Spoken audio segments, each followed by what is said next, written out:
Update. I bought a house for my son and daughter-in-law, but they excluded me from their housewarming party because of my facial scar. After confronting them and realizing the depth of their disrespect, I gave them 30 days to vacate the house.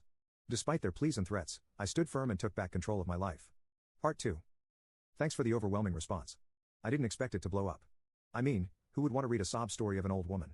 It looks like there are a lot of women and men going through similar emotional turmoil. Thanks a ton for making me feel better with your comments. However, there were some people belittling my feelings, saying it was no big deal, it's their house and their choice. Sorry, folks, it's not their house, it's my house. I bought it for them. Let me fill in some more details.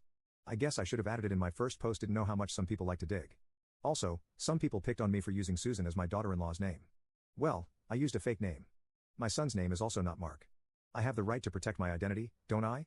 That's why I'm writing on Reddit and not making a social media post. Phew. So, Mark and Susan have been struggling financially for a very long time. Like I said, Mark made some stupid financial decisions that put him in a tough spot. I helped him whenever he had a big purchase to make the list would be endless. While all that was fine, I realized that their biggest expense was rent.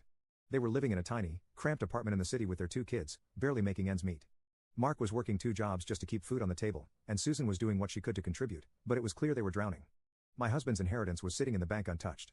I still have a job at the city library, which is enough to pay my bills. I also have my own savings, and my husband left me a house, so rent was sorted. I thought, why not use my husband's money for something good? Why not give them a home where they can feel secure and start building a future? So, I bought a house for them in the suburbs. It isn't a mansion by any means, but it's a beautiful, comfortable home in a nice neighborhood. It has 3 bedrooms, a spacious kitchen, and a backyard. I thought it was perfect for them. When I broke the news to them, they were both in tears. Mark hugged me tightly, thanking me over and over.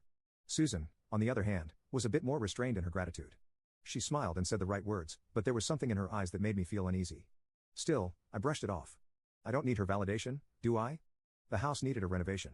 The previous owners were an old couple who didn't, or couldn't, keep up with the maintenance. I asked Mark to give me some more time so that I could get everything fixed before they moved in. He said they wanted to move in right away and use the rent money to renovate the new house. Fair enough. I gave them the keys. After they moved in, I wanted to visit a few times to see how things were settling in, but each time, Susan had an excuse for why I couldn't come by. Either the house was a mess, the kids were sick, or she was just too tired. I didn't push it, thinking that maybe she just needed time to adjust. But as weeks turned into months, I started to feel like I was being deliberately kept away. I'd ask Mark about it, but he'd just shrug and say that Susan was stressed with the move and that I should give her some space. Her workplace was a 45-minute drive from the house, and she wasn't used to living so far from the office. Well, there were some perks to living in the city. Heartland, your choice. Mark occasionally sent me a few pictures of the new interiors, not to mention he asked me to cover some of those expenses because, it's too much to bear. However, when I wanted to come over to see it myself, his wife would be caught up with something or the other. Honestly, I wasn't as bothered as I might have sounded because I have a busy life working as a librarian, participating in community service, and traveling all over for various causes. So, most of the family drama I let pass. But then I got the news of the housewarming party, and I couldn't swallow it. Mark never called me back. The next day, I saw photos of the party on social media. They had hosted a big event with friends, Susan's relatives, and even some of Mark's old colleagues. Everyone seemed to be having a great time, everyone except me, because I hadn't been invited. I was hurt. I wanted to do something about it, enough of being the pushover. But I'm not someone who would show up at the party uninvited. I don't find it classy, sorry. I knew Mark and Susan would give me enough opportunities to avenge my heartbreak. Bingo. It came sooner than I expected. Mark called me for a handout. Why? Apparently, his lovely wife burned through the month's expenses and maxed out both of their credit cards on the party. Now they don't have any money to get through the month. Well done. I asked, what can I do about it? He remained silent and said, I said, sorry, I don't. What do you want me to do with this information? He fell short of words. My dear boy isn't used to this kind of cold treatment. He stammered, nothing, I just called to fill you in. I said, yes, you have. Now, I've got to go. Bye.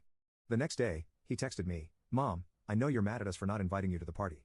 I'm sorry, Mom. It just slipped our minds. I know you called me to talk about it, but there was just too much going on, and I totally missed calling you back. We can have another gathering next month with you, Aunt Lily, Uncle Fred, and Alicia. Hope to see your response. Lily and Fred are my siblings, and Alicia is my niece who informed me about the party, so now they want to throw me a bone to get the ATM running. Sorry, honey, the ATM is shut now. I ignored it. He called me in the evening, asking, hey Mom, are you okay? I didn't hear back from you. I was kind of worried about your health. I could sense the desperation in his voice. I chuckled and asked him, what do you want? He thought he won. He laughed and said he wanted some money to pay the bills. I said, I don't have any right now. He seemed shocked because he didn't expect no to be an answer. I said, well, get used to it, and hung up. I ignored his calls and texts for the entire week. He understood he had messed up big time. He texted me that this Sunday, he would visit me with the kids. I'm sure he would want to use his children to emotionally manipulate me, but he doesn't know me yet. Well, let's see how it goes. I'll update you later. Thanks for reading. It's not every day you hear about someone buying a house for their son and daughter-in-law, only to be kept away like a leper at a feast. And the cherry on top? The epic showdown of mom, we spent all your money on a party, and now we need more. Nothing says gratitude quite like maxing out credit cards on a bash while your benefactor is left out in the cold. If only they were as good at remembering their manners as they are at remembering to hit you up for cash. Thankfully, you shut the ATM down. I bet they're rethinking their strategy, realizing that the housewarming wasn't just a new beginning for them, but a lesson in how not to manage family. You can click on share and more to see if there is a part 3.